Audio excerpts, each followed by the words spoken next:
گرچه رمضان سفره خود را برچید گرچه رمضان سفره خود را صد شکر که بر سر سفره عید رمضانیم.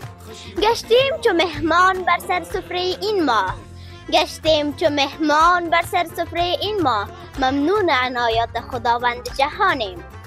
به نام خداوند مهربانی. سلام و سلام بر همه عزیزان. شما را در برنامه سفره ایدی با آقای الیقین خوش آمدید میگویم. من آسنا سروش، یک تن از شاگردان مکتب خصوصی آقای الیقین هستم. امروز افتخار دارم که در کنار گلغنچه مکتب خصوصی آقای الیقین هستم. این گرد همایی نه فقط یک برنامه ایدانه، بلکه یک فرصت برای یکجا شدن، دوستی و تجدید دوستی هاست. دوستان عزیز، قسمی که یادآور شدم امروز روزی عید است و من میزبان گلغنچه مکتب خصوصی آقای الیقین هستم. پس بیایید همراه با خواهرک عزیزم و یک سلام علیک گرم داشته باشیم. به نام خداوند به حمد و سلام عرض ادب همه دوستان و همصنفی هایم. من عایشه یقین هستم، یک تن از شاگردان مکتب آقای الیقین و خیلی خوشحالم که در این برنامه سفره ایدی با آقای الیقین هستم. عید سعید فطر را از صمیم قلب برای همه دوستان عزیز و بینندگان تبریک میگویم. تشکر. عید خودت هم مبارک عایشه جان. دوست داری که عید امسال را در کجا سپری کنی؟ روز اول را با فامیل خود سپری میکنم، روز دوم به دستبوسی پدر کلان و مادر کلانم میروم، روز سوم به خانه همصنفی هایم میروم. عایشه جان، چی پیام ایدی برای دوستایت داری؟ یک ترانه گروهی آماده کردم.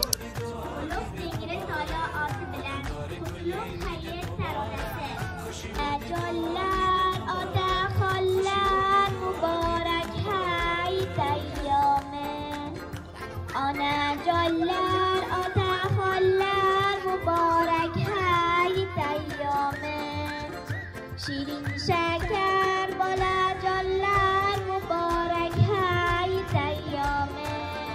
به به، چی یک شعره، واقعا زیبا بود. تشکر از خودت عایشه جان.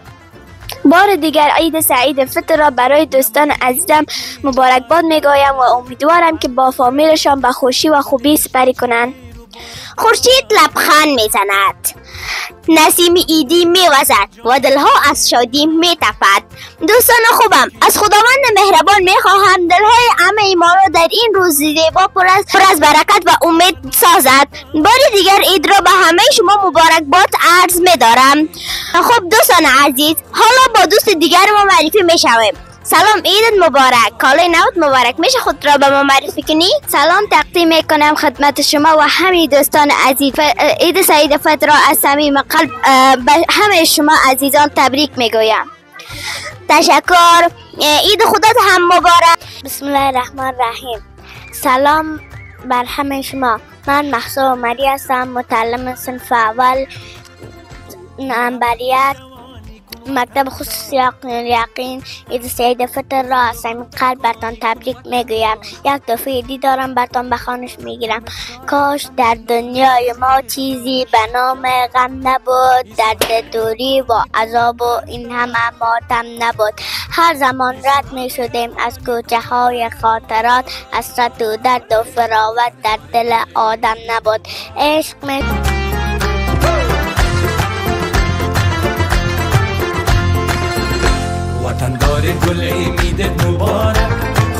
السلام علیکم و رحمت الله و برکاته. Etip kelgan ulug' hayit bayramini barcha yurt doshlarga chin yurakdan qutlug' va muborak bo'lsin deyman. Ilohim o'ylaringizga nur, qalbingizga huzur, umringizga vaqt, ishlaringizga omad, qo'llaringizga daromad, yaqinlaringizga quvonch va bel-bellaringizga ishonch ato etsin. Qalbingizni Alloh, tilingizni bismillah, dilingizni iymon va qo'llaringizni Qur'on hech qachon tark etmasin. Hayotingiz davomida sizga Ka'ba ziyorati, Qur'on talovati, duo ijobati, iymon halovati, til salobati, aql shijoati, oxirat farog'ati, sabr qinoati, baxt saodati, vatan salomatligi Ya doim yo'ldoshingiz bo'lsin. Har kunlaringiz hayot bo'lsin. Hurmat bilan. عید فطر یعنی بخشش، یعنی دلهایی که با هم یک جا می شوند.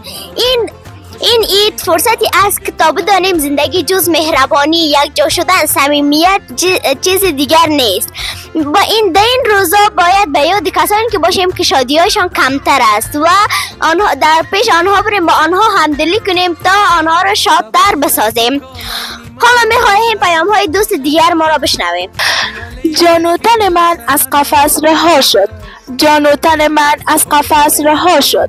ماه رمضان رفت و دلم تنگ خدا شد. صد حرف که برچیده شد این سفره احسان، صد حرف که برچیده شد این سفره احسان. صد شکر که عید رمضان چهرم ما شد. شیرینی این عید گوارای شما باد، شیرینی این عید گوارای شما باد. عید سعید فطر بر شما مبارک باد. عید واقعی آن است که در آن هیچ دلی نشکند و هیچ نگاهی غمگین نماند. سلام عرض ادب خدمت خودت سنات جان، خدمت دوستان عزیزم و بیننده هایی که ما را میبینند و صدای ما را میشنوند. مریم عزیزی هستم و بسیار زیاد خوشحال هستم که در این برنامه سفره عیدی با عاقل یقین با شما همراه. تشکر از خودت مریم جان. برام گفت که اولین عیدی را که گرفتی از کی بود؟ سنات جان اولین عیدی که گرفتم از پدرکارانم بود و او وقت چی بگویم دیگه بسیار احساس جالب داشت. اولین عید که در یک کس تبریکی دادی او کی بود؟ تشکر سنات جان. اولین عید تبریکی را به مادر جان و پدر جانم دادم. بعدا دو دوست بسیار زیاد صمیمی داشتم که از طریق تلفن با آنها عید تبریکی کردم. خب از خود بسیار تشکر. چی تحفه عیدی بر ما داری؟ سنات جان یک شعر آوردیم، خدا کنه که خوشتان بیاید. عیدی که بر ما رحمت حق را نوید است، عیدی که بر ما رحمت حق را نوید است.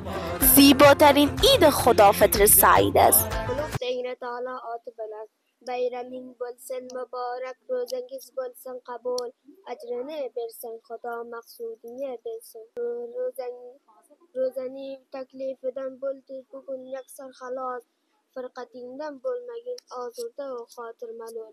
Ramazon hayit bayramini chin ko'ngilda qutlug'layman. عید رمضان آمد، ماه رمضان رفت، صد شکر که این آمد، صد حیف که آن رفت. عید